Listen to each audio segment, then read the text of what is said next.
Ladies and gentlemen, distinguished guests, esteemed colleagues, and all the young generation of researchers, welcome to the fourth lecture of the Japan-ASEAN Bridges event series held at the Prince of Songkla University International Convention Center. My name is Assistant Professor Dr. Sirawit Ithi Soponvisan, and I'm very honored to be your Master of Ceremonies for today's event. Ladies and gentlemen, as we commemorate the 55th anniversaries of Prince of Songkla University, we are delighted to announce a collaboration with the International Peace Foundation, or IPF, to bring an exclusive series of lectures by 5 Nobel laureates to our Hat Yai campus. This initiative is also part of the Japan-ASEAN Bridges event series as a mark of the 50th anniversary of diplomatic relations between Japan and ASEAN. Thanks to the generous support of Mitsui Fudosan Group, Dusit Thani Hotels and Resort, Kasikorn Bank Public Company Limited, and BMW Thailand Company Limited. These lectures are the part of the broader celebration hosted in both Japan and Thailand, fostering the dialogue and exchange between our nations. At Prince of Songkla University, we are proud to bring to you 5 keynote talks co-hosted by Faculty of Medical Technology, the Faculty of Science, the Faculty of Pharmaceutical Sciences, the Faculty of Economics, and the Faculty of Medicine. Ladies and gentlemen, today we are honored to present the fourth lecture of the Japan-ASEAN Bridges event series hosted by the Faculty of Economics. We are privileged to introduce our special keynote speaker, Professor Robert F. Engle III, the esteemed Nobel Laureate in Economics for the 2003. So let's join us in celebrating this significant occasion on the crossroads of peace, science, and commerce. So at this time, I am delighted to introduce Assistant Professor Dr. Parata Promi, Dean of the Faculty of Economics, to deliver her welcoming remarks. Let's give her a big round of applause.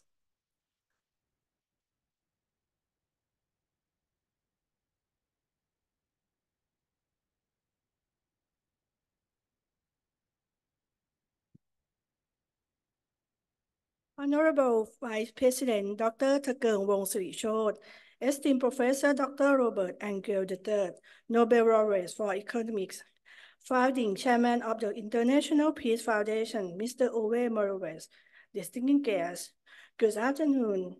On behalf of the Faculty of Economics, I would like to welcome you to the fourth academic talk of the Japan-ASEAN Bridges event series here at the Conference Hall of Prince of Songkla University. When our faculty established in 2003 at the first institutions providing higher education and research in economics in the south of Thailand, we could not have imagined that within 20 years, we would have a honor to welcome the extreme Nobel laureate, Professor Engle, and co-host an important event promoting an understanding of economic contribution to global financial stability and sustainable development.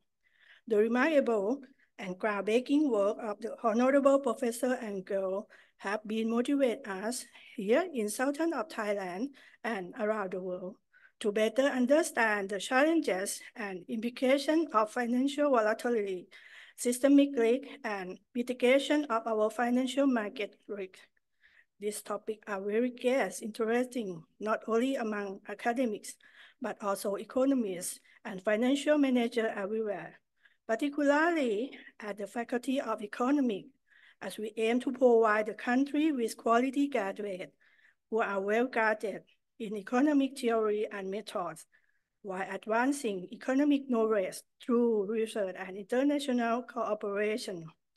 As we are reading these endeavors, I'm certain that the insight of esteemed Professor Dr. Engle will further inspire us, our faculty, staff, and students to work towards our goal as a valued institution in the international economic community. It is a great privilege for the Faculty of Economics to co-host today's event. I'm grateful for everybody who made this occasion possible, and I thank you for coming. Now, I'm very delighted to invite Assistant Professor Dr. Thakeung Wongsuritchod, Vice President of Prince of Songkla University, for his kind opening remarks. Thank you very much.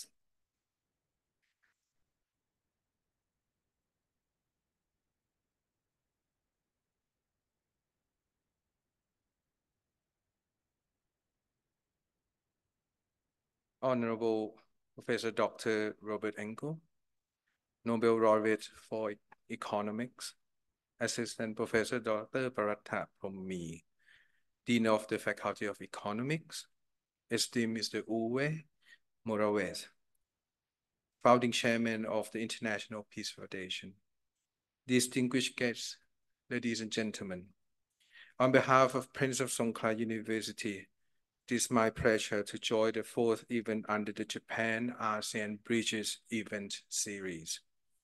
On the occasion of PSU 55th anniversary, we are grateful to be able to host 5 auspicious events under this series in collaboration with the International Peace Foundation. I'm proud to note that PSU has been leading in terms of innovation, research, and higher education, both in the southern region and nationwide. A large part of this success is due to our excellent Faculty of Economics, which has been an integral part of the PSU since the faculty's foundation 21 years ago. That is why I'm confident that today's event, co-hosted by the Faculty of Economics, will both increase our international global visibility, research networking, and reputation, and serve as a significant milestone towards the betterment of society. I strongly believe that the insight we will gain from today's talk, the prospects for global financial stability, delivered by the Honorable Professor Dr. Robert Engle, will inspire our faculty, students, and all participants toward achieving greater goals and elevating our community to greater heights. Before I end my thoughts, I would like to extend a special appreciation to Professor Dr. Robert Engle, Nobel Laureate for Economics, for sharing his inspirational wisdom with us today. I would also like to express our gratitude once again to the PSU Faculty of Economics for co-hosting this event, and to the International Peace Foundation for trusting PSU to make the events happen. In conclusion, I wish to convey my sincere wishes that this talk would become a successful event, able to inspire the youth of the Southern Thailand. Thank you very much. ขอบคุณครับ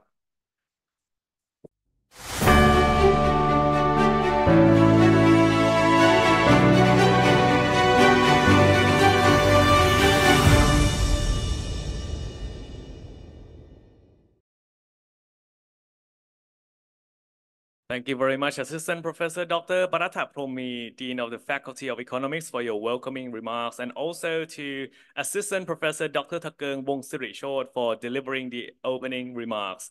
And now it is my honor to invite Mr. Uwe Morawetz, the founding chairman of the International Peace Foundation, to the front podium to give the introductory remarks to today's event, as well as to introduce our esteemed special keynote speaker.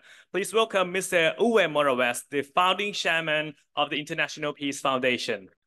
ขอบคุณครับ So welcome to the Japan-ASEAN Bridges event series, which is facilitated by the Vienna-based International Peace Foundation.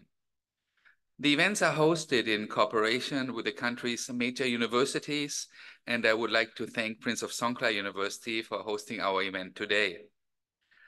Commemorating the 50th anniversary of official relations between Japan and the ASEAN region, Bridges has been continuously held in Thailand and Japan since November last year, involving the participation of Nobel laureates for physics, chemistry, medicine, and economics.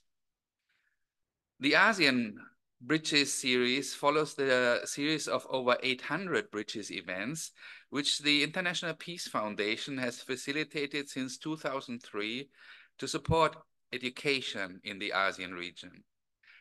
Bridges has been facilitated as an international, intercultural, and interdisciplinary platform for creative cultures of learning and continued education for all people. The International Peace Foundation does not take sides and has no concept for peace and no fixed solutions how to achieve peace, But we believe that the first step towards peace is dialogue, and the first step towards dialogue is respect. The International Peace Foundation doesn't take sides, but acts as a mediator by creating an independent platform for dialogue where people meet who normally don't meet, people from all walks of life, people who speak different languages, even if they speak the same. As politicians speak another language than artists, and business and religious leaders another one than scientists, it is seldom that they speak with each other or even work together. We live in a world where people pretend to know the answers and solutions, how to solve problems, how to achieve peace, though the quest for peace lies in the art to pose the right questions. The International Peace Foundation believes that the interconnected problems of our world today cannot be solved either by politicians or only by business, only by scientists or by religion alone, but by working together. In the Bridges Immense series, people from all walks of life meet in a multidisciplinary program to find creative solutions, to solve problems and to achieve peace. Peace within ourselves, within our families, our social structures, peace with nature and the environment, peace between nations, cultures, and religions. Peace is a process, dialogue is a process. It is nothing which can be achieved instantly. It needs time. This is why Bridges is not organized as a single conference, but as a series of now over 2 decades in which Nobel laureates have built bridges with leaders in all parts of society and with the general public. Peace is not something which can be left to the elite of a few, but which needs the participation of everyone. Only if many ways cross and people walking these ways meet, can international understanding be achieved and problems commonly solved. If we listen to and learn from each other, we may discover that there is not only one way to achieve peace, but that there are many ways, and certainly ways we have never thought of to go. So it is my pleasure to invite you today to listen to and to share your views with Professor Robert Engle and Nobel Laureate for Economics, who has again agreed to come to Thailand to help build bridges. We all look forward to his keynote speech and to his important contribution towards peace. A warm welcome, Professor Engle. Are you ready? ขอบคุณครับ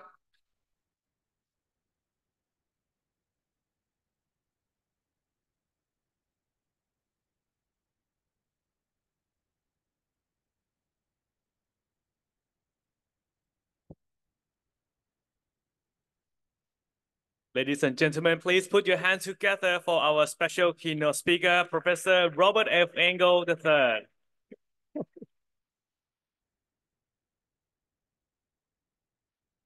So many of you, how terrific to be here with you today. This is a very special occasion for me, and I have a lot of things I want to talk to you about. And I want to first of all thank Prince of Songkla University for the invitation. I want to thank the International Peace Foundation for organizing this visit and bringing my wife and I here to meet with you today. Thank you, Mr. Vice President, Chairman of the Economics Department. It's terrific to be here. I want to talk today about the prospects for global financial stability. There we go, okay. And one of the reasons for proposing this topic is that I have now been on 3 tours with the International Peace Foundation. And in the first one, it was in 2008. And you may recall that in 2008, we were having a global financial crisis in the US, but really in the rest of the world as well. And so part of this is kind of a report on how did that turn out, and are we worried about another one, and what would the next one really look like? So I want to open by recognizing, of course, what I think probably we all know, that the instability of financial markets is very dangerous to our economic well-being. Our main protection against financial instability is often through regulation.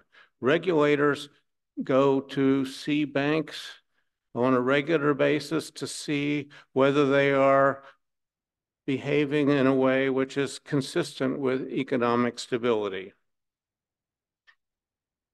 Financial institutions themselves have lots of reasons to be concerned that they are stable as well, but if they don't perform their functions very adequately, then the regulators are supposed to step in to help out. How do regulators do this? They tend to try to consider stress scenarios, things that might happen in the future, and ask, how would this bank perform if this stress scenario occurs?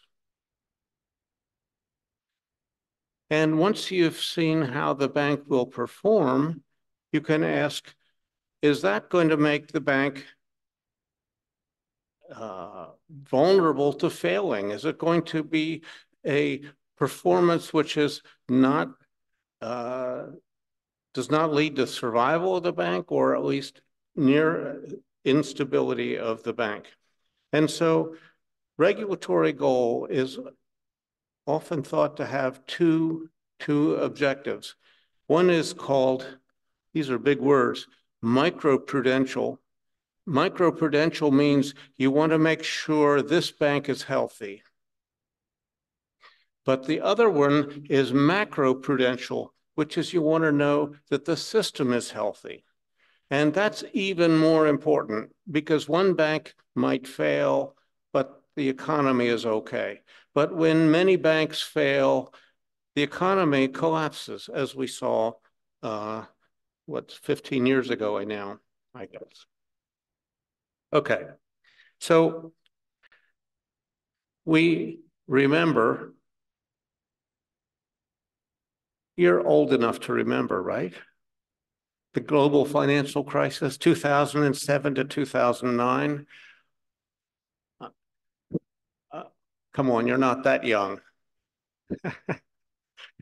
But maybe you were pretty young at the time. But in any case, it was caused by the failure of some major financial institutions, such as Lehman Brothers, Bear Stearns, Washington Mutual, Merrill Lynch, AIG, Freddie Mac, Fannie Mae.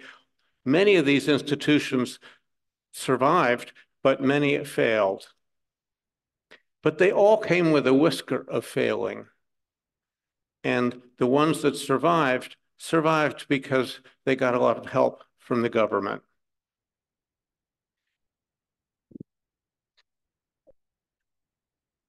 So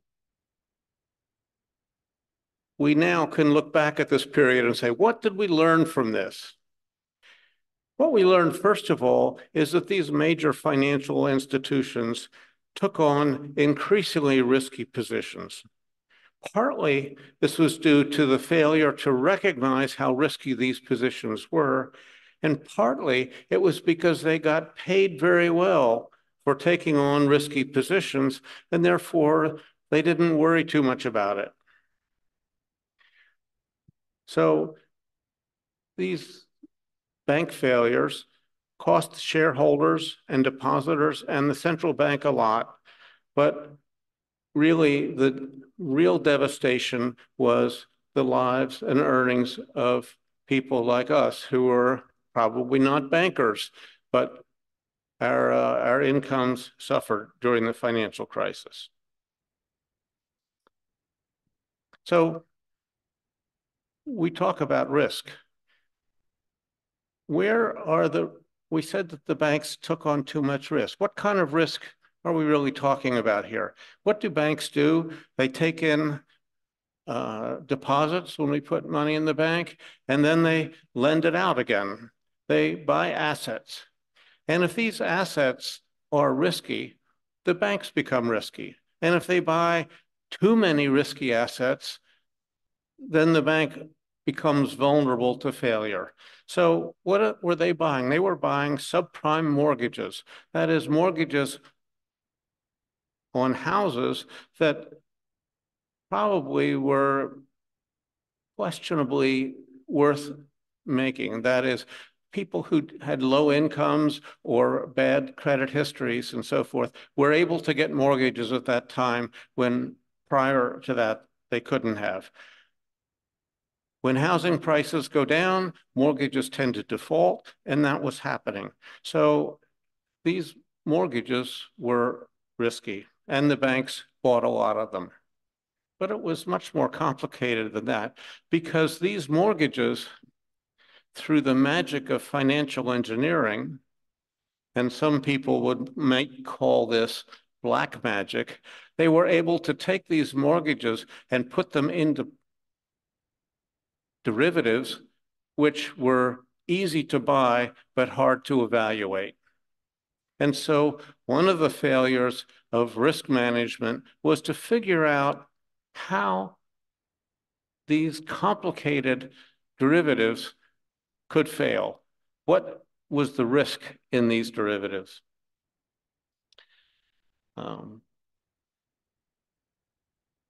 A lot of details in here, but let me just sort of skip over them. A lot of different ways that derivatives made it easy for the banks to buy these products. And so that they bought lots of them, they got paid well for buying them, they made a lot of profits on them until they didn't. And that was the event that caused the financial crisis. So at that time, at New York University, I was a professor, and we started a website called it's now called the Volatility and Risk Institute, and the website is called VLab, or Volatility Laboratory. And one of the ideas that we had was to publish on this website information on how the banks and other financial institutions like insurance companies were actually doing. Were they strong or were they weak? And so we were taking on a little bit of the role of regulators, but we were doing it in a different way. We were doing it with market prices rather than with confidential information, which is what regulators use.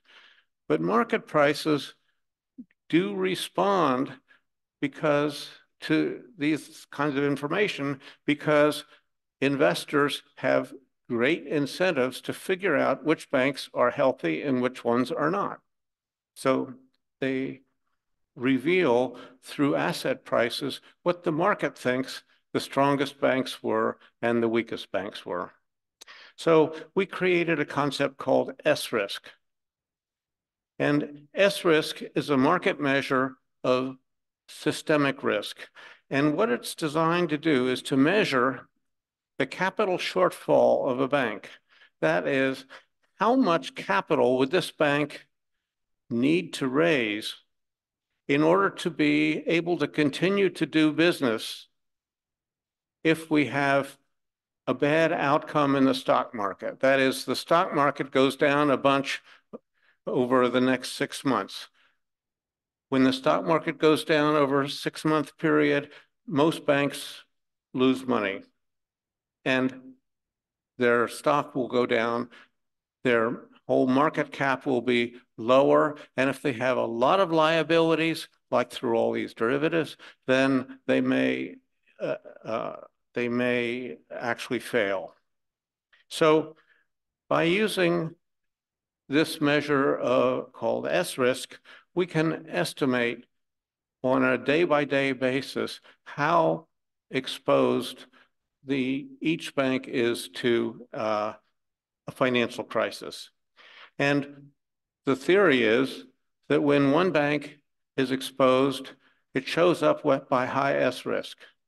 But when the system is exposed, then the sum of the S-risk across the whole economy is high.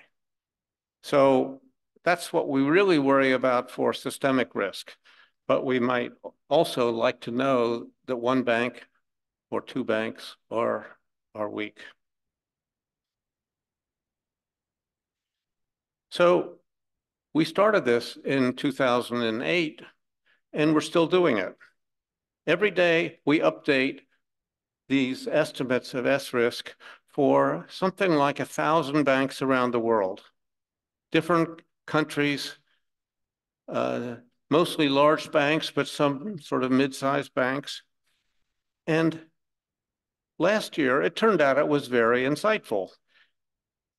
We were computing S-risk every day for many banks that people didn't know very much about, the sort of mid-sized and regional banks.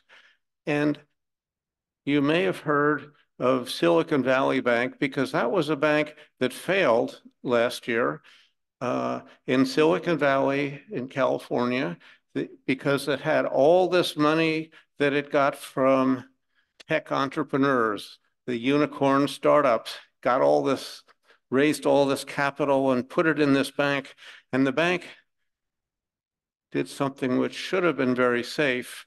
They put a lot of it into long-term US Treasuries. It turned out that that was just at the beginning of inflation, and the Federal Reserve raised interest rates, and long-term Treasuries fell in value a great deal. They'd also made some bad investments, but the net effect was they were really insolvent and failed. So that was a shock to a lot of the US economy. It's not a big bank, so it didn't really shake up the banking system, but it was a problem. A little bit later, First Republic Bank failed. And we wondered, what did we learn? Did we have any information from VLab about advanced warning that this was happening? And the answer is yes. VLab showed us that the S-risk for these banks had gone up over the last 6 months or so before they failed. So there was clear evidence that there was a risk there. And yet the regulators had not really been able to see this because they weren't looking at market values. They were looking at accounting data, book values of the banks. So today we find that there are still some of these regional banks which have elevated S-risk. And one of the ones that's particularly worrying is a bank called New York Community Bancorp. And it showed risk rising last year and now actually still rising for a slightly different reason. It wasn't because of the treasuries that it held, it's because it made a lot of loans to corporate real estate. And corporate real estate in the US is actually suffering from one of the great innovations of the pandemic, which is Zooming. People don't come to work every day anymore because they can telecommunicate. They can work from home. And so you don't need so much office space. And when every corporation needs less office space, it's bad for real estate. So again, who predicted this? Nobody predicted it really, but it's a risk. And the stock market sees this risk and punishes the banks that are overly exposed to it. So here's some pictures. Here's a picture of S-risk for New York Community Bancorp. And so you see at the beginning here in where I've started in 2019, although this goes back to 2000, S-risk was pretty low. And then we discover, starting in more or less the beginning of 2022, it was going up and it jumped around a bit. This is kind of changes in accounting data, and now it got to be really high. And this is a time when we might be quite worried about it. In fact, it's a little hard for me to see it, but I think there's a peak up right at the end here. Can you see that? So by being able to look at this every day, you can get information pretty quickly that there could be something going wrong here. And this is potentially very useful for regulators, investors, and bankers to be able to see this on a high-frequency basis. Well, let me give you a couple more examples. Here are another two banks. The top one is a Japanese bank, and you see it went up in 2020, but never really came back down again. The bottom one is Valley National Bancorp, another small US bank, which has the same sort of picture here. And here are three more. And these three all seem to have responded to the same event, which I think, if I recall, is the failure of Silicon Valley Bank, which made kind of everybody worry about this. And these three banks all look like they were potentially in trouble. Am I hearing an echo? Is it okay? Is the sound all right? Okay. How about in the back? Can you hear me in the back? Okay. Thumbs up? Okay, good. Got it. All right. Okay, so how big is big? It'd be nice to know, wouldn't it? How much is too much? Well, we actually wrote a paper with that approximate title. How much is too much? And so for the US, if you add up all the S-risk of all the banks, which in this case, this is the top 10 of them, I think. But if you add it up over time, you get a picture like this, which is the sum of all the S-risk of all the banks. And that's the red curve. But what we also calculated is a curve like the blue one, which is how big is too big. And that's based on the fact that when the red curve got substantially over the blue curve over historical levels, then we were likely to be going into a financial crisis. I mean, we don't have very many financial crises, but we did it for a lot of countries, so we could see for each country where it was, and that gives us a way of estimating this curve. It has to do with the size of the economy and the strength of various institutions. So when we look here today, we say, well, we're sort of close to this, but not too bad. So it doesn't really look like we're headed into a financial crisis in the US. It's pretty clear that the riskiest bank is Citibank, followed by Bank of America, Goldman Sachs, Wells Fargo, Morgan Stanley. These are all big, powerful financial institutions, but they look like they're undercapitalized in this calculation, but maybe not undercapitalized enough that we have to worry.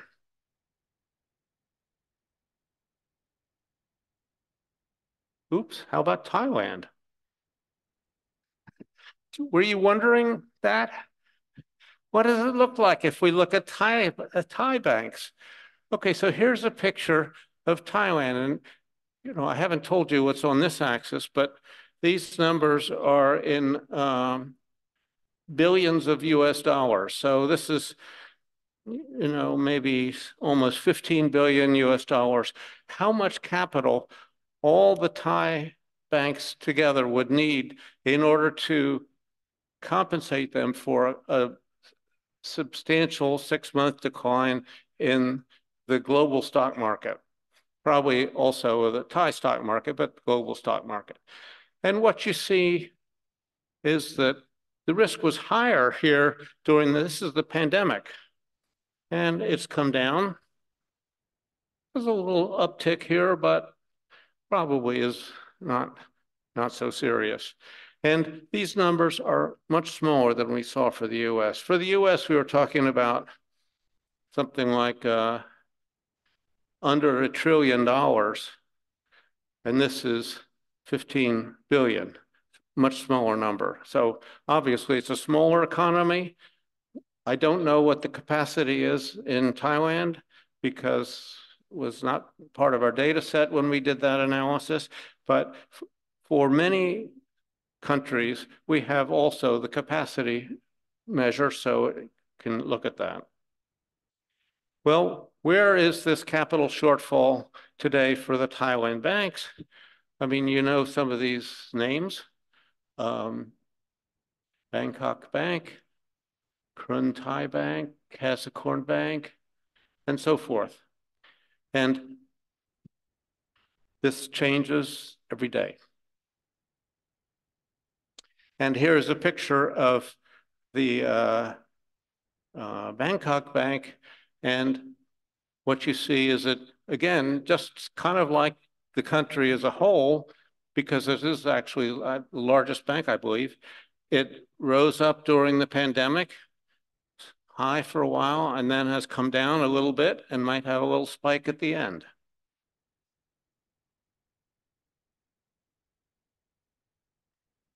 So this is something that we hope will be useful to the world, that we do this for all these countries and all these banks and update this data. But I want to do something else today. I want to know whether climate change will hurt the financial sector. Is part of global financial instability going to be climate change? If climate gets really a lot worse, is that going to create a banking crisis? So that's the question I want to turn to now. And I have to, I want to reorder the next two slides. So I'm going to go to this one.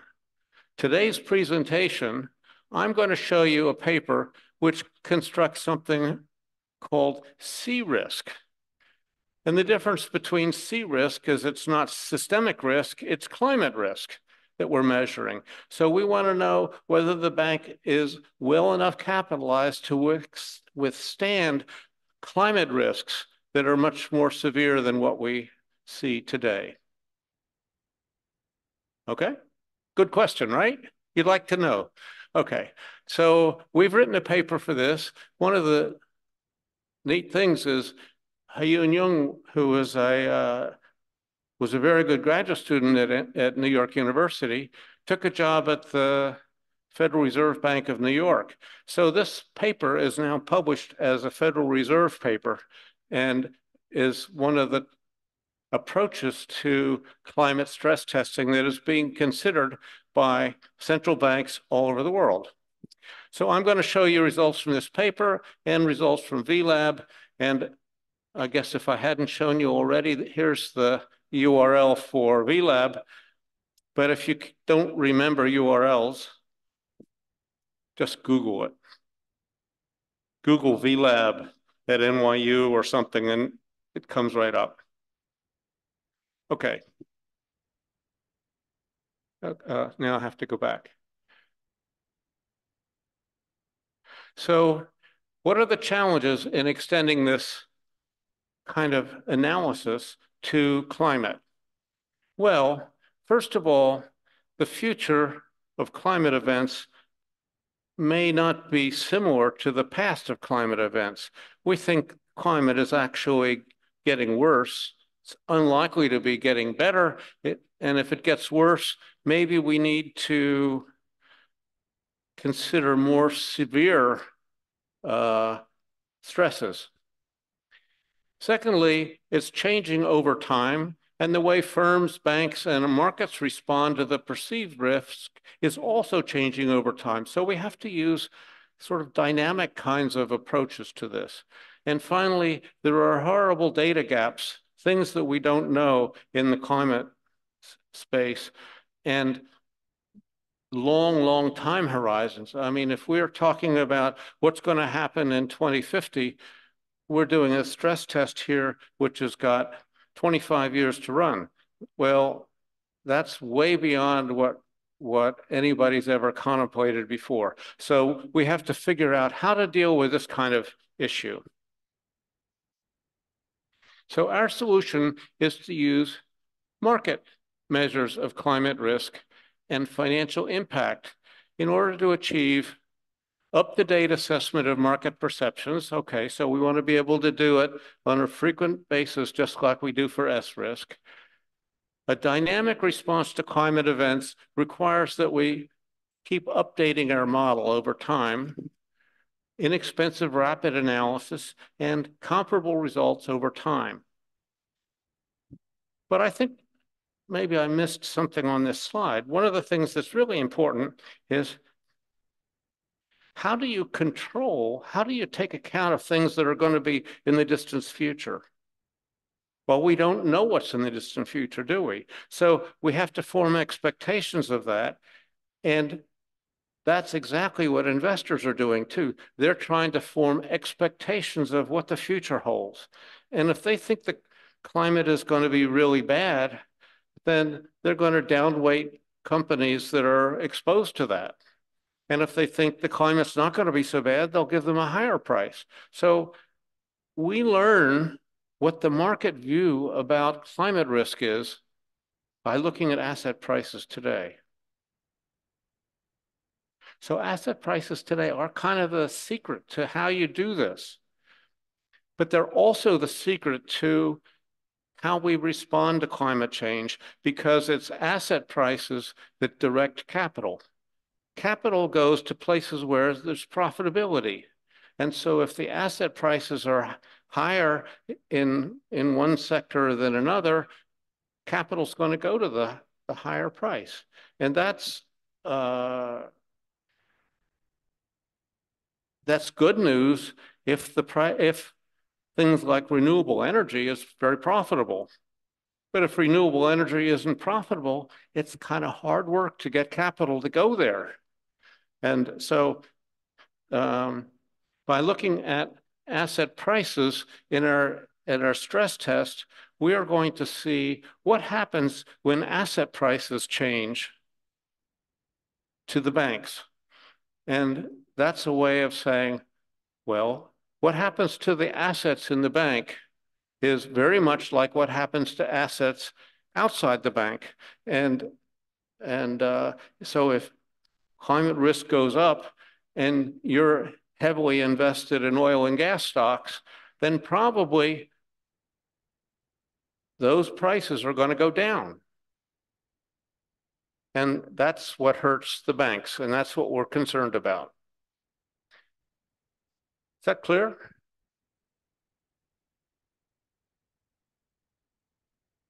I'm not hearing I don't hear any yeses out there. Okay. I mean, you put any money in the stock market?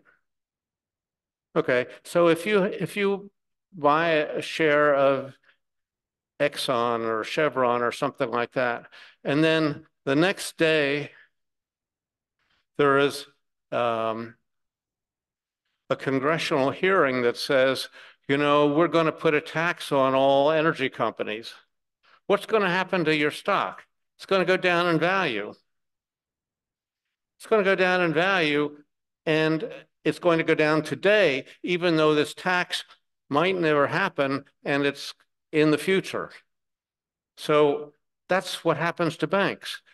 Things that people expect to happen in the future affect the bank's profitability today and affect the stock value of the bank today.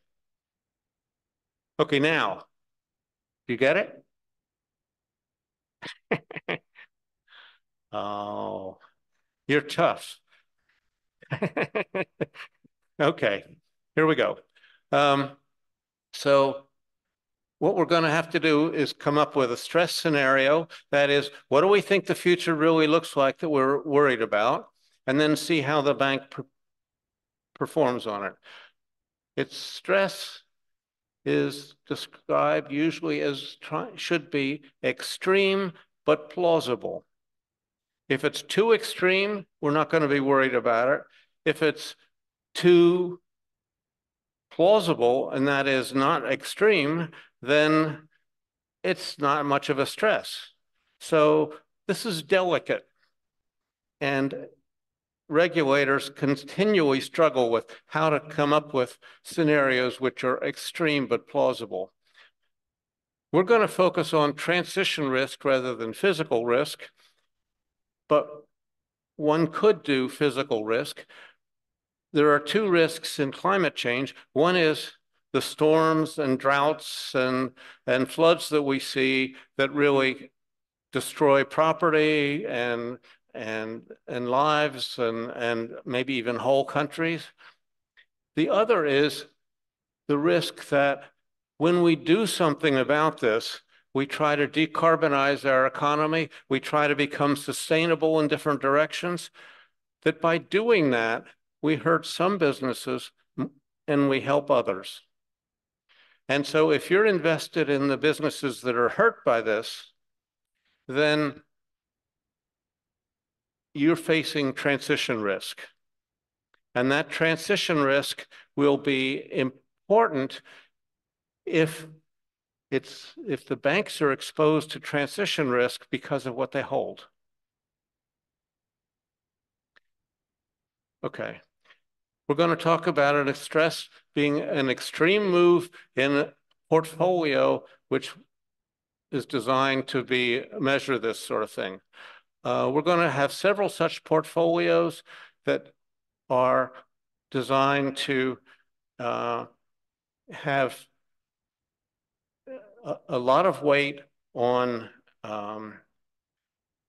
stocks that are going to be ruined by climate change.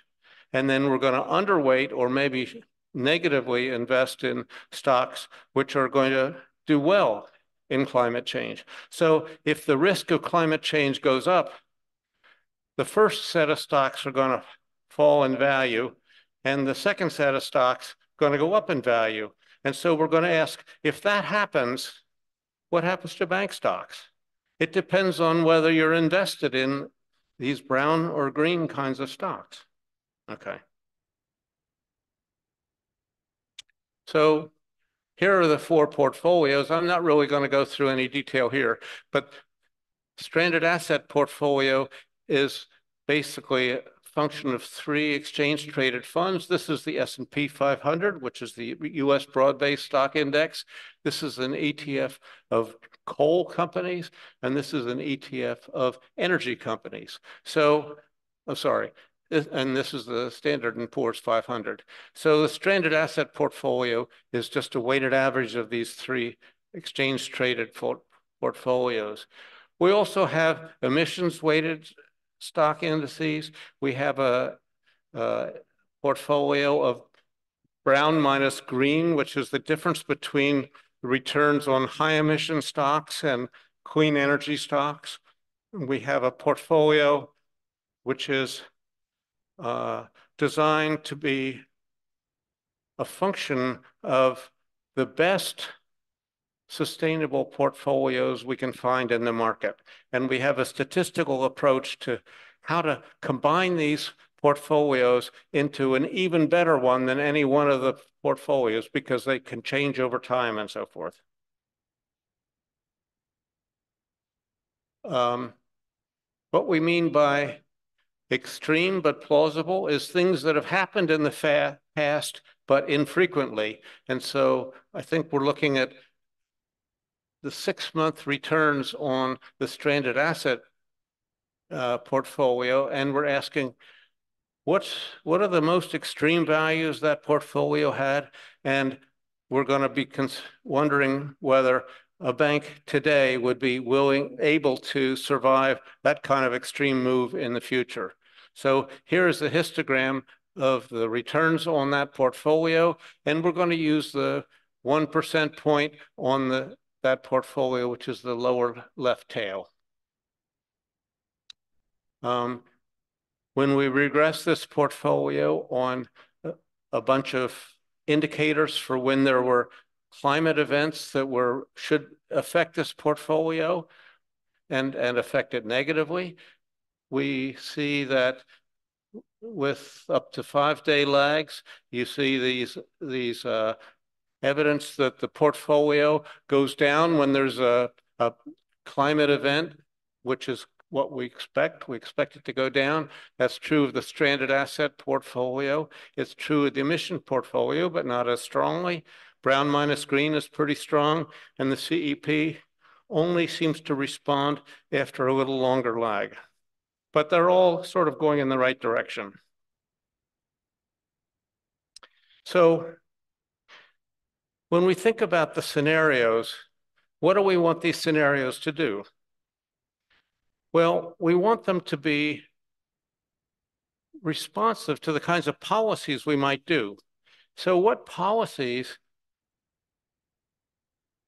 does Thailand, does the US, does Europe, China use to try to get themselves to net zero by 2050 or whatever the target is? We know that the Paris Agreement has set net zero at some point in the future as one of the targets for what we want to do. And how do you get there? Well, here are 4 policies that I think are sort of generic versions. One is to put on a carbon tax on emissions. And this is actually the first choice of almost all economists. When you talk about externalities, they say the solution to externalities is to tax them. So most economists think this is the way it should be done. But then when you think about it a little bit, it might be just as good to subsidize renewables. In the first case, you receive tax money. In the second case, you pay tax money. But if you raise it in a revenue neutral way, you can compare these two. A third solution is regulation, which is just basically prohibiting some things. You can prohibit emissions beyond a certain amount for a company. And if you violate the law, then you go to jail or you have to pay a penalty, or you have to give a lecture to 700 people, or I mean something, I don't know. There are a lot of things that you might have as a penalty for violating regulation. But an example of regulation is what the central bank does for its other banks. They're trying to regulate the risks that banks take, not so much the emissions, although there is a proposal that they should also be regulating the emissions of the banks. And then the fourth one, I've called it hope. What it really is no policy at all. And this is the most common one. Most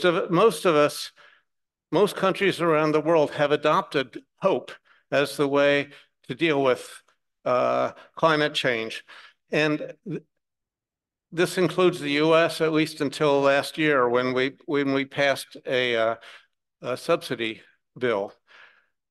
But how does hope supposed to work? Well, hope says that when you have consumers, employees, investors, and so forth, they will all have enough desire to save the planet that they'll behave in a greener fashion. Consumers will stop buying high-emitting products and buy low-emitting products, if at least they can tell which ones are which. Employees will decide they want to only work for sustainable companies. Investors will decide they want to invest in sustainable industries and stocks. And corporations have, therefore, lots of incentives to adopt greener behavior because all their consumers, employees, and investors are in favor of this. The trouble with this strategy is it's very voluntary. It's subject to free riders, which economists love to talk about, which are people who get the benefits of what everybody else is doing, but don't do it themselves.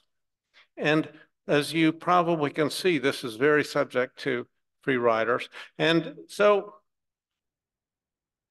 my view is this is all nice to hope that the private sector can do it, but I don't think it's really a policy. And I don't think it's going to be enough to get us to our net zero targets.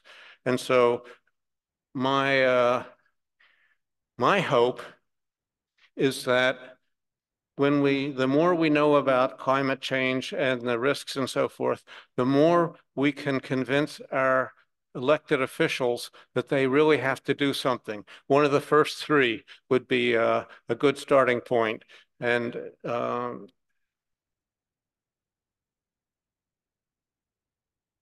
anyway, okay. So what am I going to do? How am I going to measure this? So what I'm going to do is I'm going to do a regression. I'm going to regress the returns on the bank stocks on a market factor and on a climate factor, that one of these climate portfolios that I've talked about. And I get out of this a climate beta. And that tells me how much this bank is going to be impacted by a big movement in the climate factor. I'm actually estimating this in a kind of a clever way so that it's time varying. It's clever because how many of you are econometricians? Everybody is an econometrician, raise your hand.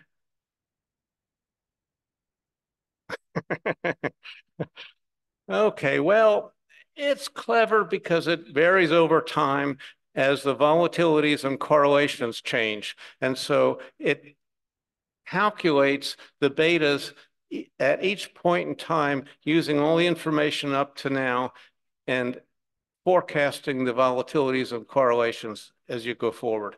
So I call it dynamic conditional beta. And the big deal here is, what is the climate beta? That's what we want to know. That's the deal. And from the climate beta, we're going to calculate C risk, which is the expected capital shortfall of a bank under climate stress. We're also going to calculate something called marginal C risk, which is the difference between the capital shortfall of this bank after the climate event happens and before the climate event happens. In other words, how much does the climate event actually hurt this company? Not just, it might be that the bank was undercapitalized already and the climate just made things worse. So I want to separate what's the initial condition and what's due to the climate itself. So that's called marginal C risk, and that's the measure of exposure, and C risk is the measure of capital adequacy. So I'm going to show you VLab now to see what we're seeing. And so, for example, if you look at U.S. financial stocks, here are the top 1, 2, 3, 4, the top 5. Here is C risk, marginal C risk, and then a few other things, correlations, volatilities, and leverage. And here's the climate beta. So in the top is a picture of aggregate C risk for US financials. And it looks kind of like what some of the S risk did, but it's really peaked here during the pandemic. And then it's lower and lower, but it's come up some sort of in the since January of 23. The pandemic is a period, if you think about it, that looks a whole lot like decarbonization. It was a time when we stopped driving, we didn't fly, we learned how to Zoom instead, we worked at home. It was devastating for oil and gas companies that lost the demand for their products. And so it's not surprising that during this decarbonization, we see a lot of evidence of transition risk there. And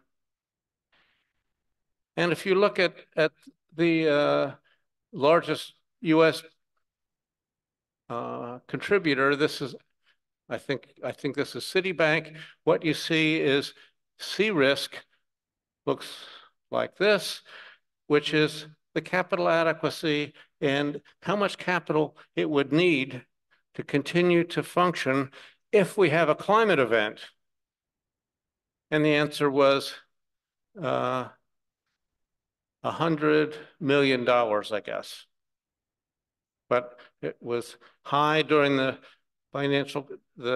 pandemic, came down, but then sort of went back up again. If you look at the climate beta itself, you see the climate beta actually came back down again, but the capital adequacy stayed up. And that's because the bank didn't really replenish capital after this event.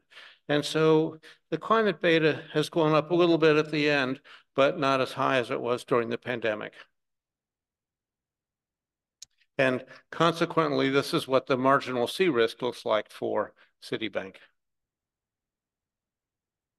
And this is a measure of how much in dollars is Citi's stock value going to go down due to this climate event we're talking about. And at the peak pandemic, it looks like about $40 million.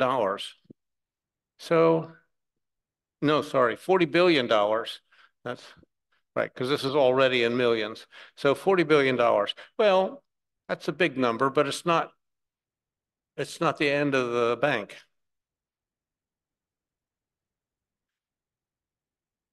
Oh, do we have Thailand in here for C risk? How about that?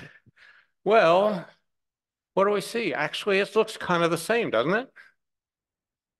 I've forgotten what time I'm supposed to be done. 5 minutes? Oh, yeah. Okay, 5 minutes, I think, is about where I am. Okay, so here's Thailand's C risk. Looks kind of like it does in the US, except the numbers are much smaller. Here's Thailand's ranking of banks. For comparison, here's the US on the top, the UK, and France.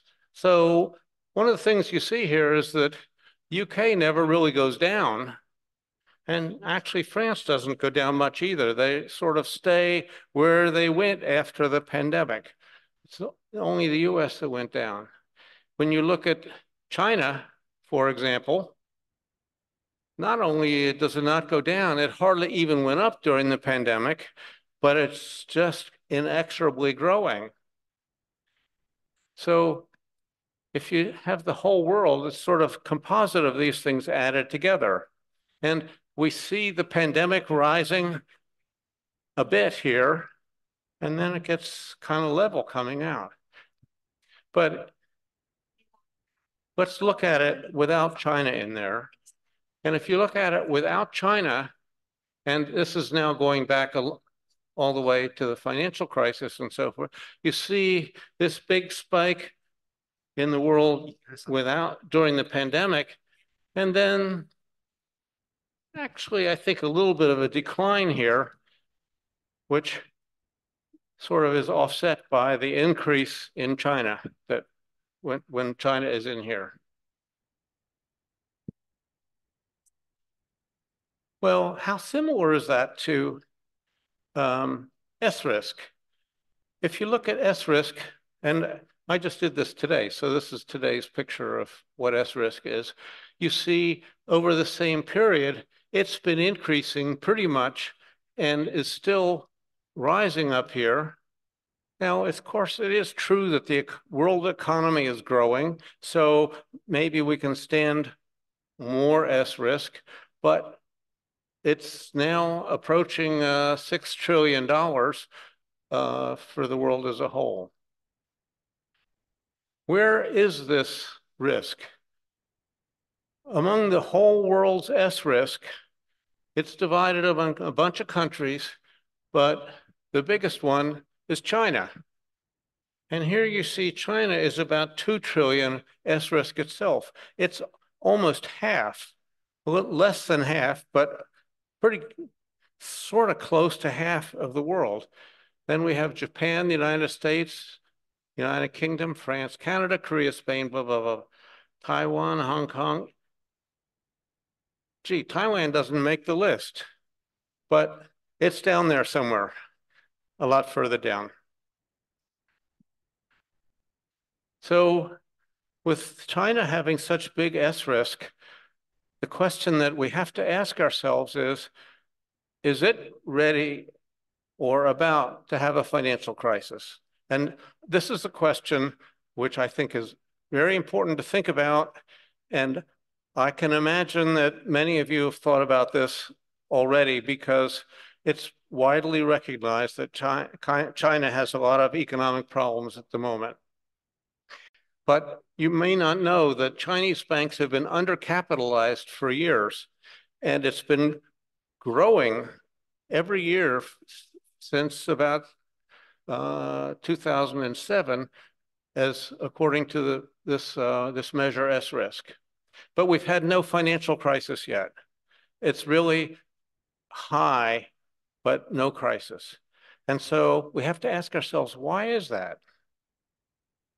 Well, I think the important answer is Chinese banks are all government owned. They're state owned. And so if you wonder whether there's going to be a bailout, there's no wonder. They're going to bail them out. China has lots of reserves, and if you're an investor, you would be silly to bet against the banks in China, I think, because although they're undercapitalized and risky, they're probably not going to fail.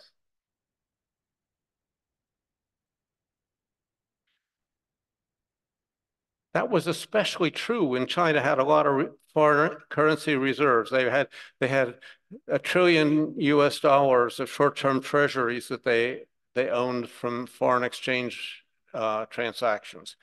Today, China has a lot of other demands on these reserves. I don't know exactly what their currency reserves look like anymore, but they have other demands. The property sector is collapsing and is very much in need of some kind of a bailout. Local governments are struggling because they are overly indebted and no longer can sell land, which is the main revenue source for local governments. China also wants to stop the stock market decline by maybe the government buying up shares. I mean, they're making it sort of illegal to do some things which they think will prevent people from selling stock.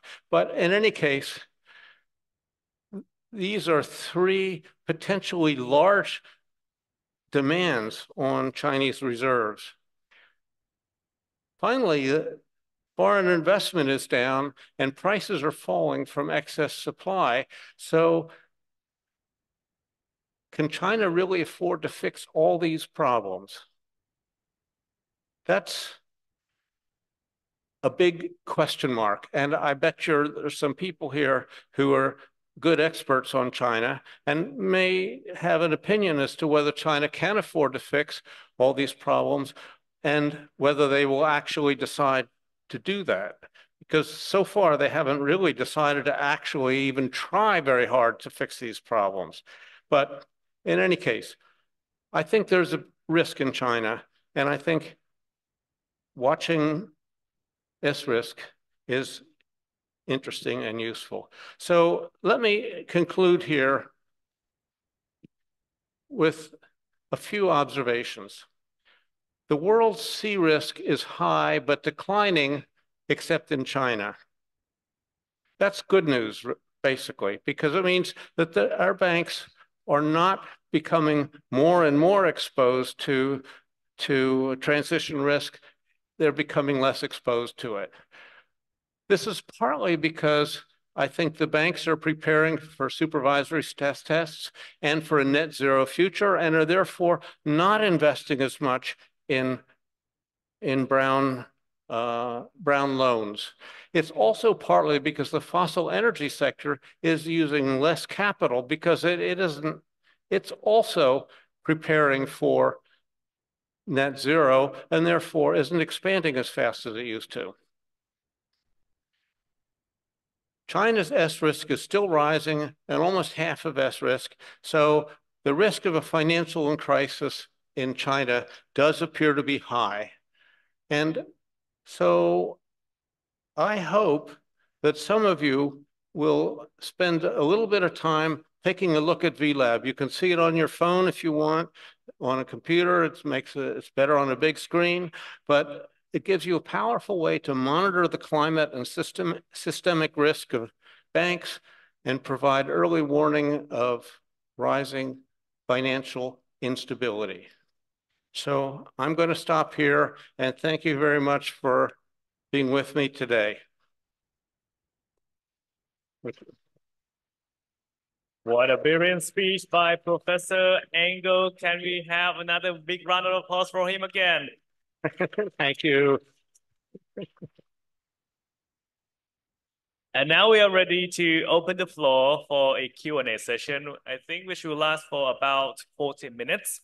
I'm sure that many of you may have lots of questions, but here's an important thing to know first. So as to save our valuable times, please remember to keep your questions short and sweet and to the point when you ask the question. So we hope not to see the question like you introduce yourself like 5 minutes and then another 5 minutes on the question, which could be too long. So keep it short and sweet. Can we have an agree on this point? Okay? Yes, perfect. Okay, we would love to hear from the PSU students first. So if any one of the students have a question, please don't hesitate to raise your hand. We have one from the students. Hello, Professor. I'm Sabin Abdul Wahab, a student from Faculty of Economics, Prince of Songkla University. I have a question. How did your life change after winning the Nobel Prize? Does winning Nobel Prize make you feel more pressure in your profession? Yes.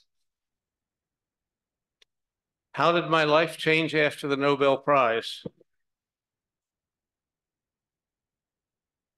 What are you doing here? That's how it changed. No, if I didn't have a Nobel Prize and I was giving this lecture, I could give the same lecture, but you wouldn't be here, right?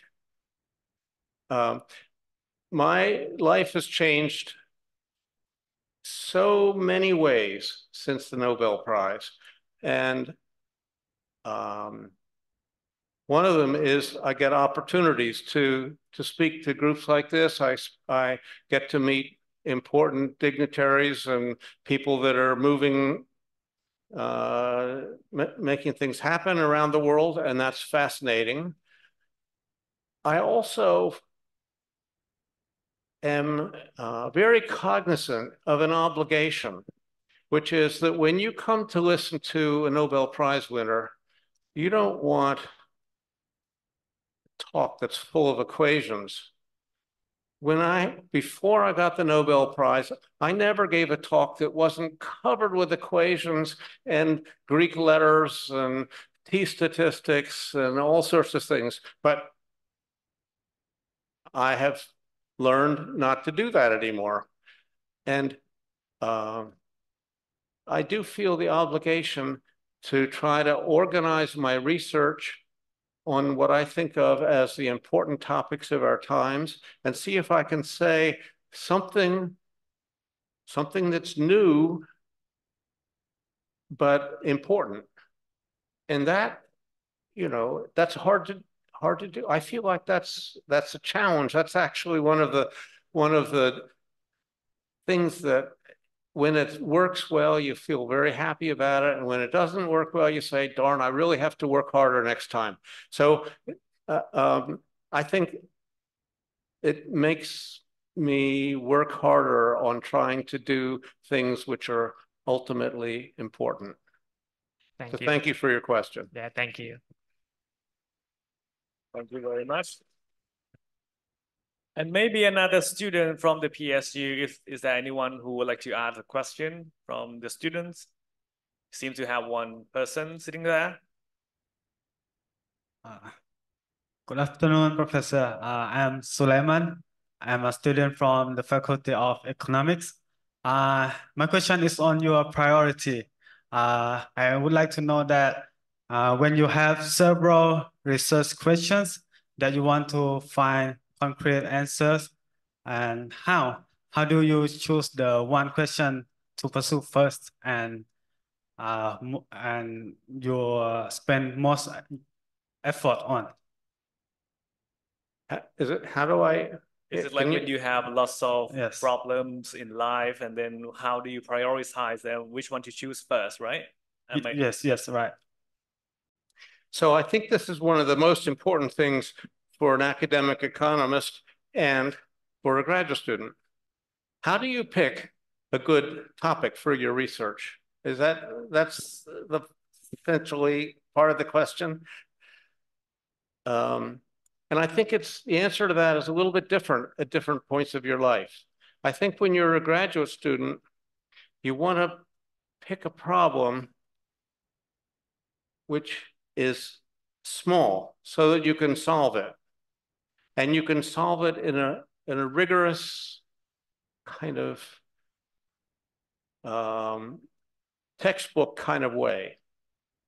And you take this, but it should be a problem where you're not really solving the most important problems of the day, but you're solving something which is related to them. So people can say, yes, I think you've gotten something interesting, but if you go over here, you might answer the question of, you know, I don't know, you know, what to do about climate change, how to position Thailand in the modern world, or, you know, some of these big questions that we don't really think we can answer in a very serious way. So I think as a graduate student, you should pick a small, manageable, but interesting question. When you're a professor, I think you pick a topic that is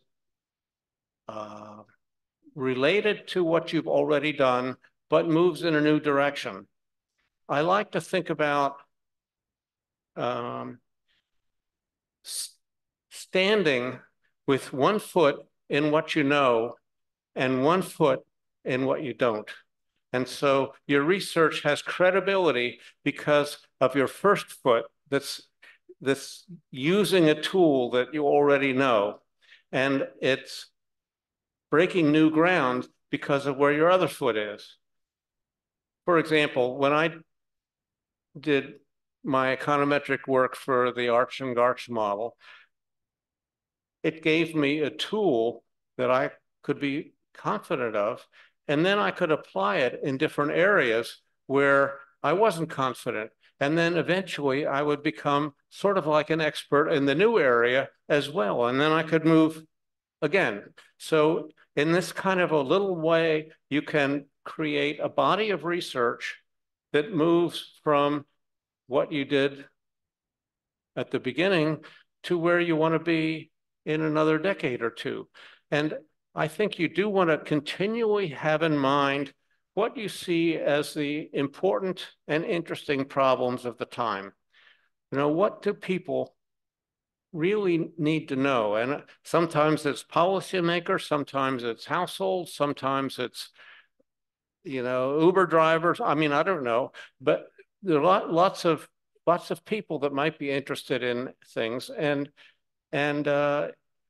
if you really pay attention to what the interesting questions are, it guides you to where you'd ultimately like to be, but you don't want to get too far. I mean, we were talking at dinner last night about whether you should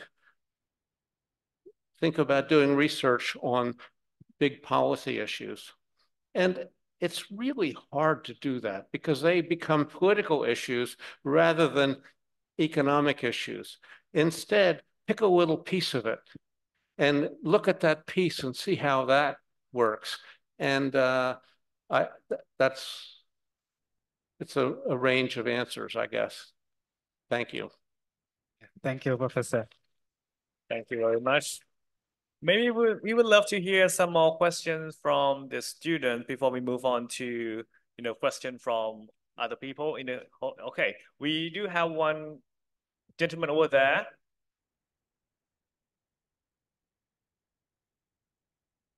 Hello, Professor. I'm Natapon from Faculty of Economics. So I have questions. So I want to know about series China more. So as we know, the series China is about half the world. So what I want to know is, what on your thought, which country or which industry of China should be fixed first and why? Which industries in China should we fix first and why? Yes. Who is we? Sorry, this is mistake. Sorry. I mean, which industry of China they should fix first? I mean, government. Should the government fix first? Yeah, yes. yeah.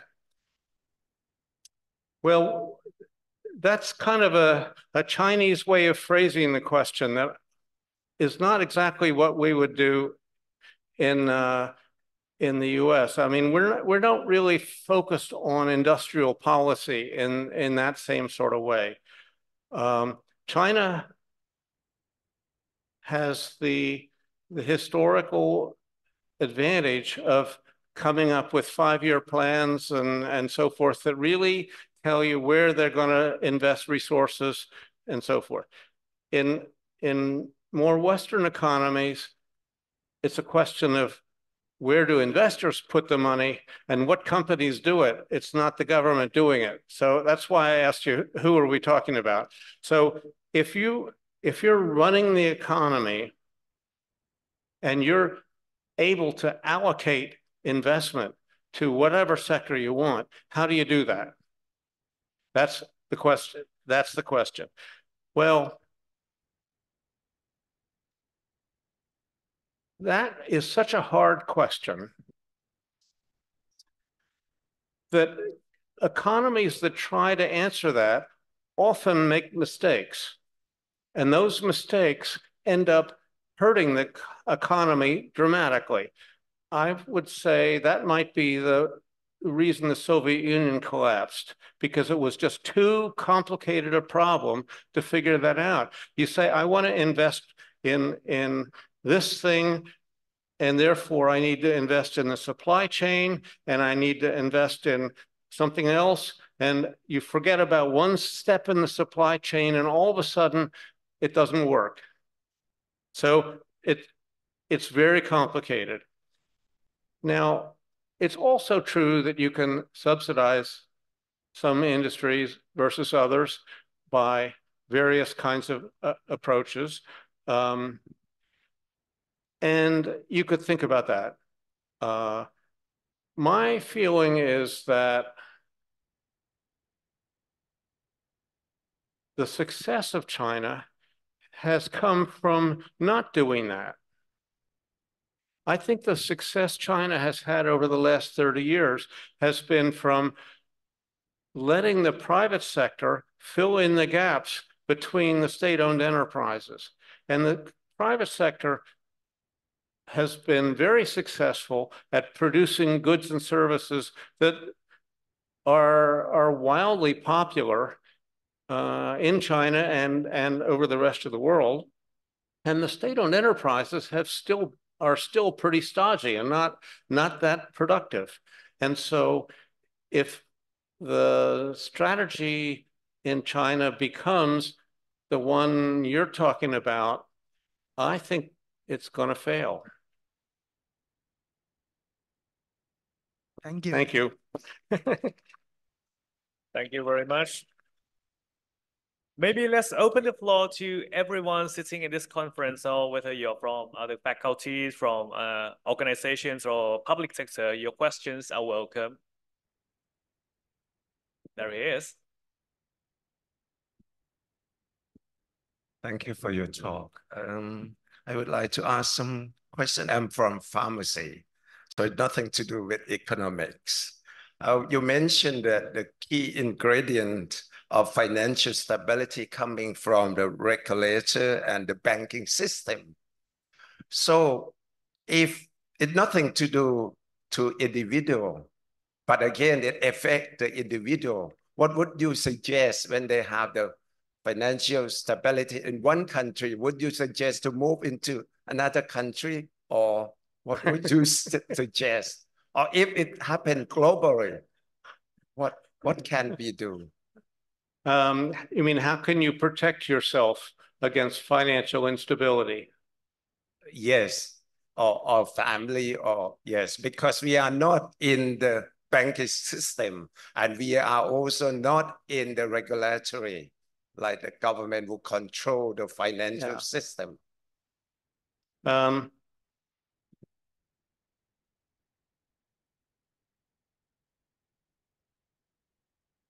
mean, there's some things that people talk about, like move to a deserted island and learn how to grow your own food, and don't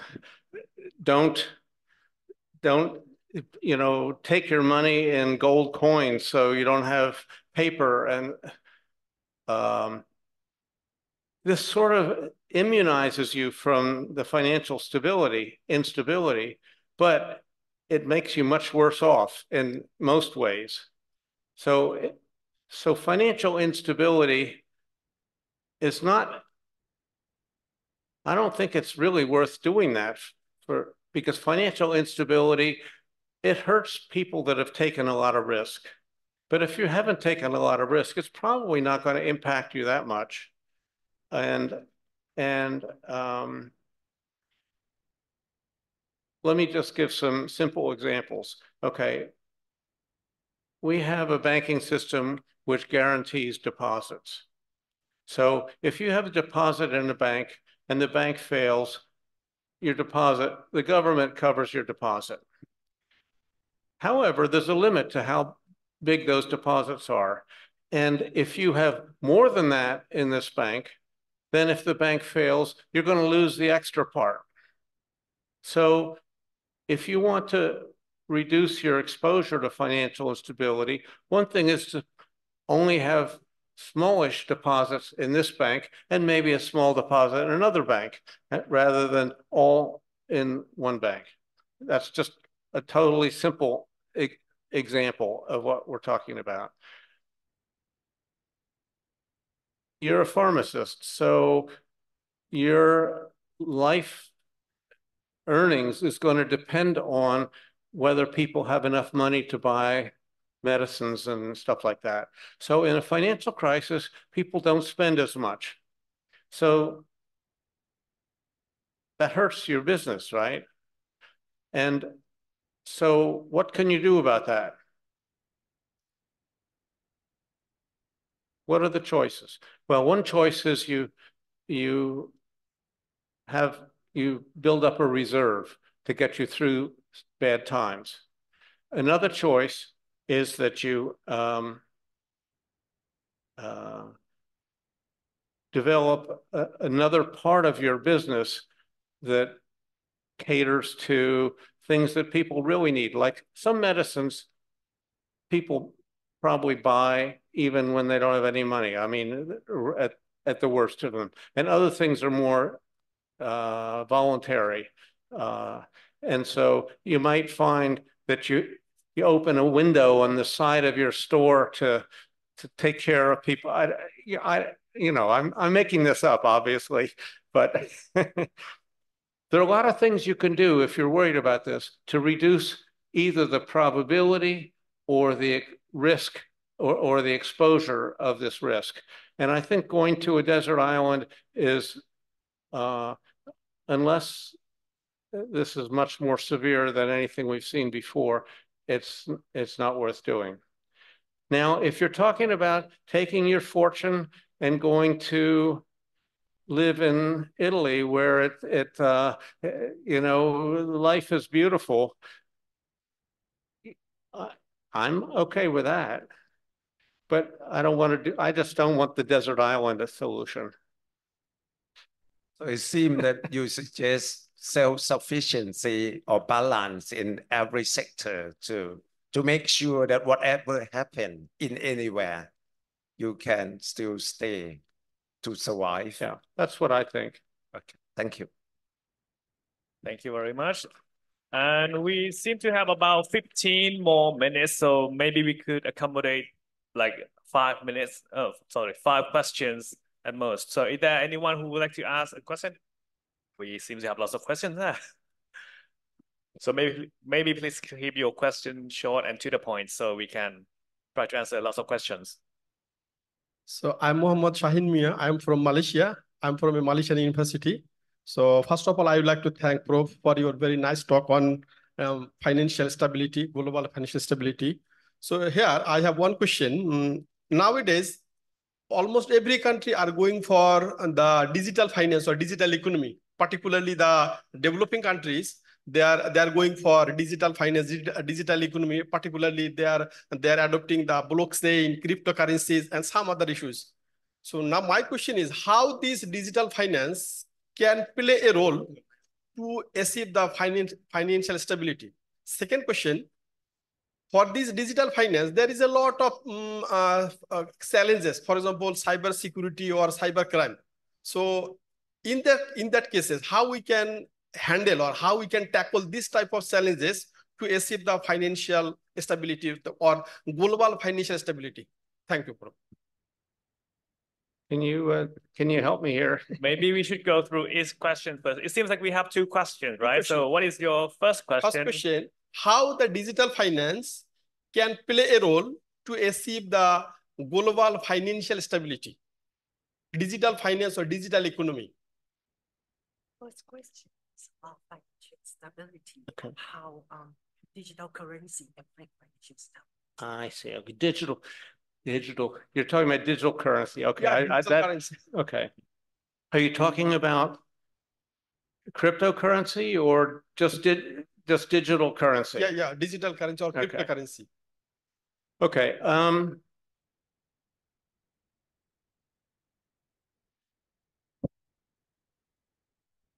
So digital currencies are typically issued by the central bank or some governmental agency.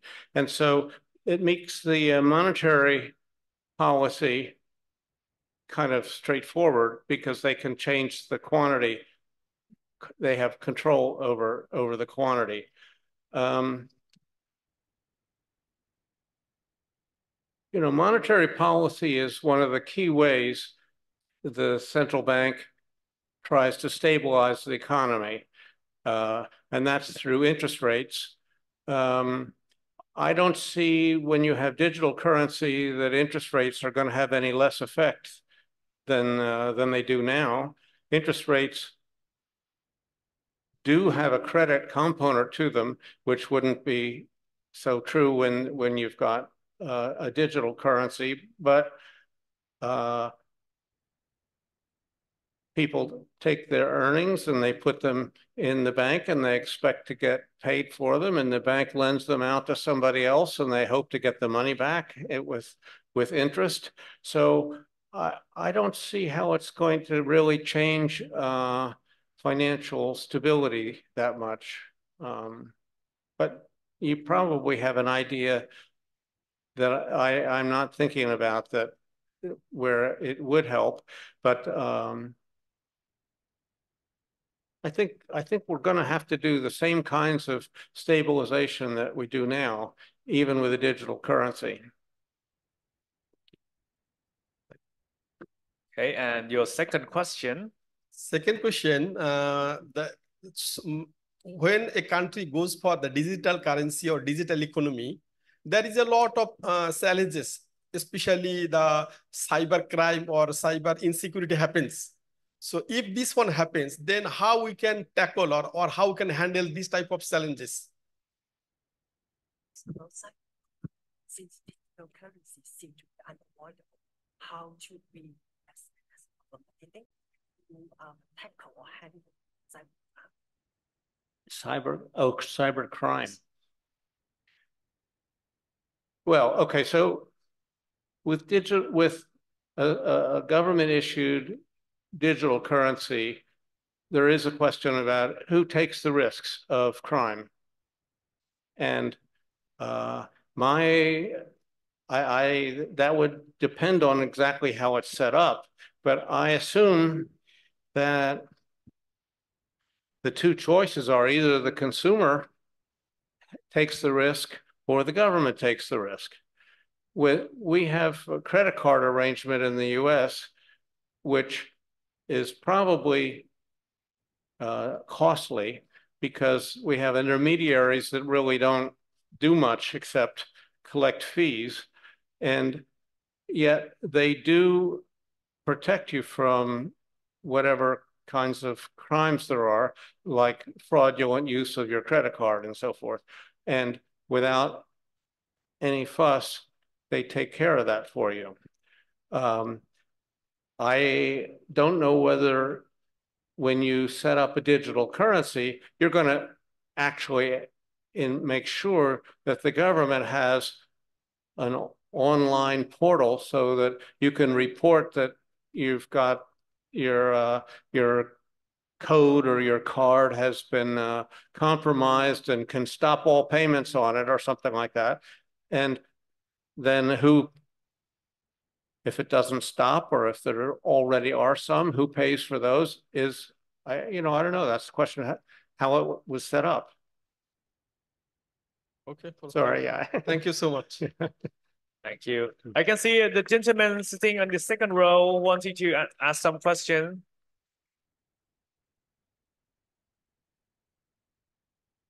First of all, thank you, Professor, for the great speech. My name is Sinat Triwanchai from Faculty of Economics, Prince of Songkla University.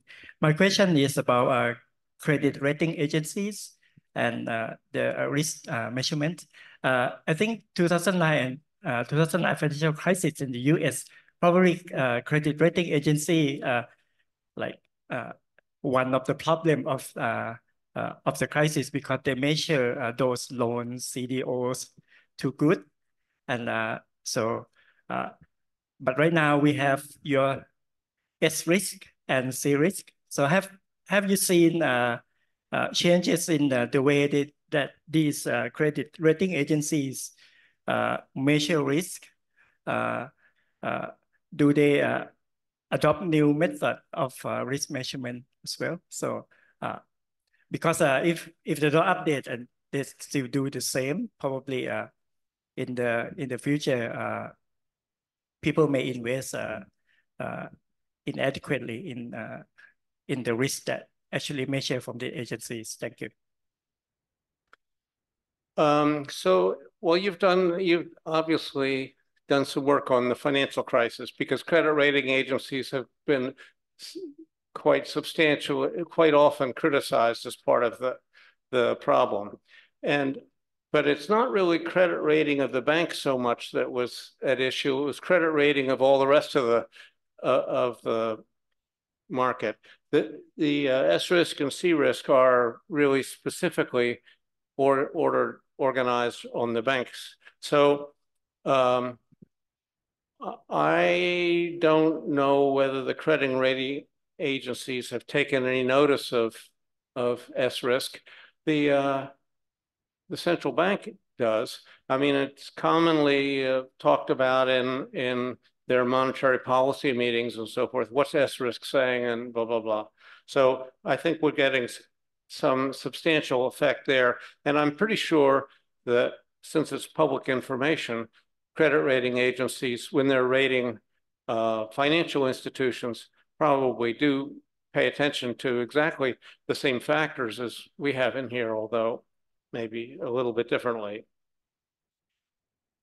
The issue with the credit rating agencies was really that because they paid, the firms would pay the agency to do the rating, then there was a big incentive on the agency, on the credit agencies to actually give good ratings because they got paid well for it.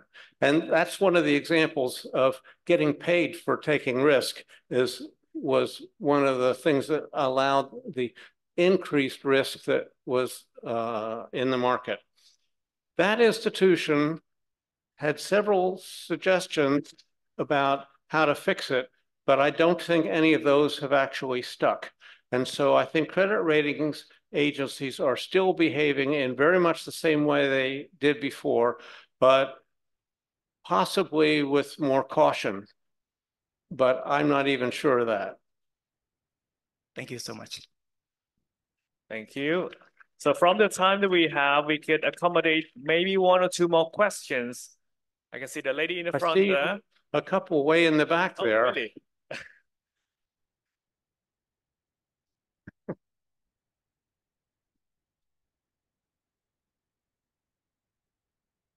Okay. So good afternoon, Professor. So my name is Patin Saechong from the BBA program. So I have 2 questions that I want to ask you. How about one? Oh, how about one? Okay. Sure. Sorry. So in your opinion, what are the challenges and opportunities associated with implementing carbon pricing schemes? Yeah. So you're talking about exchange trading systems versus other kinds of ways of putting on a carbon tax? Or are you talking about carbon tax versus a other thing? The carbon tax. Okay, so a carbon tax is a great theoretical idea because it will encourage emitting firms not to emit as much. And if you don't actually reduce your emissions, then it costs you. And so that your profitability goes down and investors will be less interested in holding you as a stock and that sort of thing. And you'll have to raise your prices for the goods you sell, and that will make them less desirable to your customers. So that's the good news about a carbon tax. And one piece of bad news is that it's hard to do it consistently across the whole country. So you're talking about doing it on industries, but are you going to do it on households? You're going to do it on transportation where they're moving around versus fixed structures and so forth. I mean, I've often thought it should be done as part of the corporate tax so that it would be just the same process as filing your tax. The corporate filing of tax returns would include a carbon tax. But there are still issues as to how you measure the carbon emissions. But in any case, I think that can be done. I think emissions trading systems is an efficient way of figuring out what a reasonable price would be. And so I think all that's good. What's bad about it? Well, one thing that's bad about a carbon tax is that companies in your country have to pay the tax, but companies outside of your country don't. And so there are big incentives for your companies to move outside so that they can and sell you back the products more cheaply. So to correct that, the European Union has put together a border adjustment tax, and the US certainly talks about a border adjustment tax to try to compensate for that difference. That is, when you import a commodity from outside of your country, the tax is the difference between the amount of carbon you would have had to pay for if you'd made it in the country to the amount of carbon you paid for in the host country.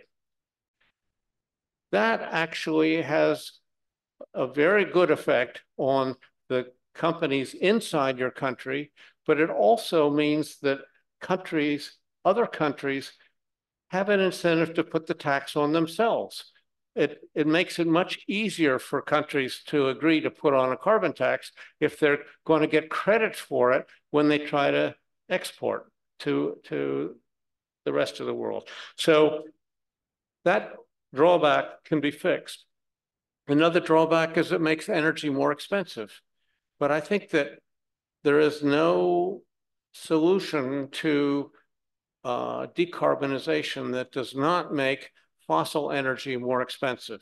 It has to be more expensive so that we decide not to use as much of it. But that puts a burden on poor people because a lot of the incidence of the tax is on lower income. And so I think it's natural to take the revenue from a carbon tax and put some of it into reducing regressive taxes like payroll taxes and so forth, or even direct subsidies for low-income people.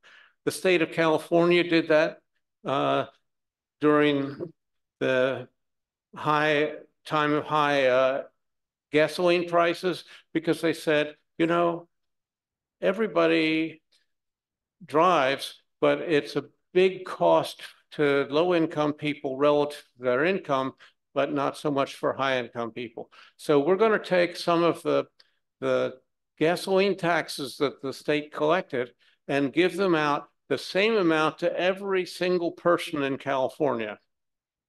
So it's an equal gift to everybody. And as a consequence, you know, low-income people still had an incentive not to drive, but they had more income. And that's a good way of counteracting the effect, the income distribution effect of a carbon tax. Thank you so much. That's probably enough. Thank you. Now let's have one last question from the audience. Can anyone bring her the microphone, please? Peace be upon you, Professor. So, my name is Safran Salat. So I'm junior from Faculty of Economics. So, first of all, I would like to say I'm very honored to be here, and I'm very honored to meet you, Professor. So I have important questions to ask. Okay. Okay. I ask, what motivated you to study economics, and why did you decided to go into your profession? That's all my answer. Thank you. Okay, so you may know that my undergraduate degree was in physics with a minor in mathematics. And then I didn't know quite what I wanted to do next, so I applied to graduate school, and I went to graduate school with physics at Cornell. But a lot of my friends who had been mathematics or physics majors at undergraduate school actually went to graduate school in economics. They had taken a lot of economics classes, and partly because they'd enjoyed it so much, I took one when my senior year.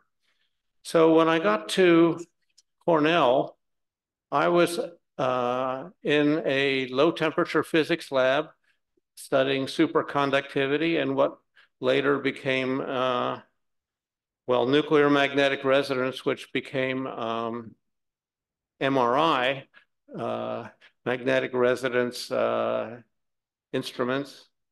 And, but I was very concerned that if I were really successful in this profession, there would only be 10 people in the world that would know what I had done. And that didn't seem like it was enough. So I went over and talked to the economics department, and I asked, had anybody ever switched from physics into economics? And they told me, well, no, but you could be the first, and we have a graduate fellowship that you could have today. But if you don't take it today, I have to give it back to the university since I got turned down by another graduate student today. And so this was a very tense moment in my young life, and obviously was extremely influential in all the rest of my life. And I couldn't decide, but I decided, yes, I'll do it. And so I switched into economics. The reason for switching into economics, I think, was that I was comfortable with mathematics and I knew a little bit of economics, but not nearly enough. But economics was the most quantitative of the social sciences. And so it was a natural direction to go. And I was able to go and audit undergraduate economics classes the spring of that first year of my graduate school while I was finishing up a physics master's degree. And from taking these undergraduate classes, just listening to them, I learned enough so that I could start the graduate program the following fall. And that's what I did. And so I've spent my whole graduate program sort of trying to learn the economics while most of my colleagues, other students, were trying to learn the math. So it all worked out. It's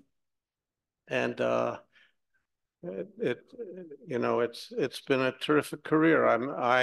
I love economics. It gives you a chance to think about so many interesting questions. It's a basic tool for understanding politics and finance and law and all sorts of different fields. So I'm very happy that I made this transition. Thank you so much. Thank you. I can see a lady in black sitting in the front waiting to ask a question. So maybe a very short one. Okay, thank you very much for my turn. My name is Chrissy from Bank of Thailand, an analyst from Bank of Thailand, and I'm very glad to be here. And also, I'm very shaky now because of an AC and because of I am the last person that can give you a question. I'm quite pretty much curious about the systemic risk that you measured from your model. Can we compare the S risk among countries? In my opinion, some countries big, some countries small. I mean, the size of the economy. And it's come up with the question that, so what is the size of the S risk that we should concern? I think, in my opinion, we should have the threshold level that the size of the risk, if it's a little bit higher than that, the threshold, so we should concern because it's harmful for the financial system and further to the real economy. So could your model can incorporate the threshold, or could you please identify the threshold of the risk level that we should concern, or we could allow the risk in the market for financial? Thank you very much. Well, that's a very good question. It's very insightful. It's certainly true that the same amount of S risk in a small country and a big country does not have the same impact on whether there's a financial crisis. And I mentioned a little bit at one point in the talk about our estimate of the capacity of a country to withstand a certain amount of S risk. And that's based on looking at historical data at when there were financial crises and when there weren't. But the basic idea is that it depends on whether S risk is big relative to something. And the question is, what's something? And if you actually go to our website, you'll see we've got some answers for you on that. One thing is you could compare it to the GDP. And it turns out, well, I did this morning. I couldn't decide whether to show you or not. But if you rank these countries on their S risk divided by GDP, guess what is the biggest value? The Cayman Islands. The Cayman Islands. So this is a small island. Basically has almost no GDP, I guess, but probably a lot of S risk because it's all banking. And that's way the biggest. The second biggest is Japan. Third biggest is Hong Kong, and then China. So Hong Kong kind of related to China. So the fact that Hong Kong and China are right up there suggests that even when you normalize by GDP, it's similar. We also give the possibility of normalizing by the total market cap and by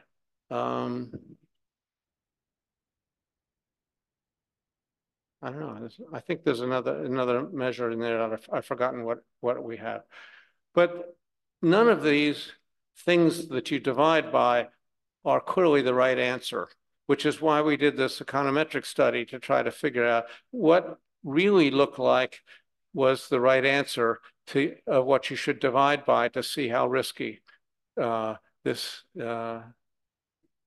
level of risk was. So I think one of the things to do is to say, over time, we see how this changes. Well, so when it goes up, that's kind of bad news. When it goes down, that's kind of good news. But you might not necessarily want to compare one country with another one just dollar for dollar, as exactly as you pointed out. So, you know, I think there is still room for research to be done on this question. You know, you could take our model, or you could take other models. We now have another 10, 15 years of data almost, which would give you a lot more information about what the actual capacity of a financial system is to live with high levels of S risk. And I think the other thing that are really important things to do is to try to understand the channels by which high risk in the banking sector gets translated into financial distress. And, you know, I mentioned a couple of them. One is that, you know, uninsured deposits will run out of the bank, and all of a sudden the bank has to cover those. But if its assets have gone down in value, it has a hard time covering those. Another possibility is that, you know, people stop being willing to buy the bonds of this bank, or the short-term Lehman Brothers failed because they were borrowing on a short-term basis and the lenders stopped lending to them because they saw this was coming. So there are a lot of different channels by which a bank fails, and those channels, you know, are worth studying. So thank you all. It's been great seeing you, and I hope you study financial stability somewhere, sometime. Thank you. Thank you. It seems that the Q&A session needs to be stopped now as we run out of time. Otherwise, this could take an entire day. So thank you all the participants for a very, very engaging Q&A session. And also thank you, our keynote speaker. Can we have another big round of applause for him again? Thank you. And now let's move on to the final section of today's event. So on this occasion, I would like to invite Assistant Professor Dr. Takeung Wongsuritchod, Vice President for Academic and International Affairs, to come to the stage to present a token of appreciation to Professor Robert F. Engle III, the esteemed 2003 Nobel Laureate in Economics, for his remarkable keynote speech. Oh, thank you. Thank you. Ah, wonderful. Thank you. This is our way of extending a heartfelt thank you from our Vice President to Professor Engle for enriching us with his extraordinary keynote lecture. So would both of you please remain on the stage for a moment? And next, I would like to ask Assistant Professor Dr. Paratta Promi, Dean of the Faculty of Economics, to come to the stage to present a token of appreciation to Professor Engle as well.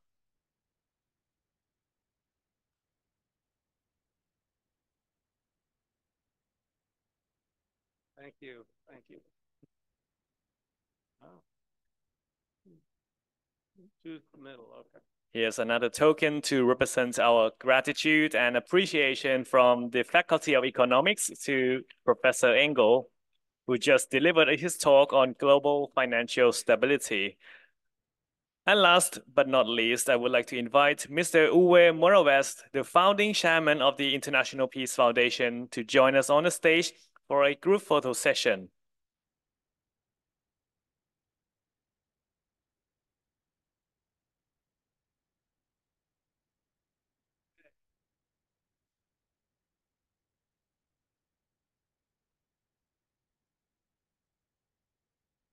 Without contribution from Mr. Morawetz and his organization, this event would not have been a success. Thank you, our Dean, our Vice Presidents, also our warmest thanks to Professor Engle and Mr. Morawetz for your leadership in promoting peace through science and economics and for your contribution to today's event. So ladies and gentlemen, as we conclude the fourth special keynote lecture, I would like to extend our heartfelt gratitude for your participation. We hope that today's event has sparked new ideas, inspirations, and opportunities for future collaborations. Now I have another important thing to announce. You may notice that there is a QR code on the leaflet provided to you. This QR code links to our feedback form. By scanning the QR code and completing the short online evaluation by Sunday the 3rd of March at 4 p.m., you not only help us improve our future events, but also secure your e-certificates of participation. So I will repeat once again, the deadline for the survey completion to secure your e-certificate is Sunday the 3rd of March at 4 p.m. So remember to complete the survey. Oh, there it is. There's a QR code on the screen as well. So please also remember to mark your calendars for the final lectures of the series hosted by the Faculty of Medicine on the March 27, 2024. We are honored to welcome Professor Randy W. Sheckman, a Nobel Laureate in Medicine, who will deliver a lecture on the role of basic science in biotechnology. So at the Thongchan Hongladarom room at the Faculty of Medicine, Prince of Songkla University. The upcoming lecture will mark the conclusion of our 5 exclusive Japan-ASEAN event series held at the PSU. So thank you once again for your attendance today, and we wish you a pleasant evening.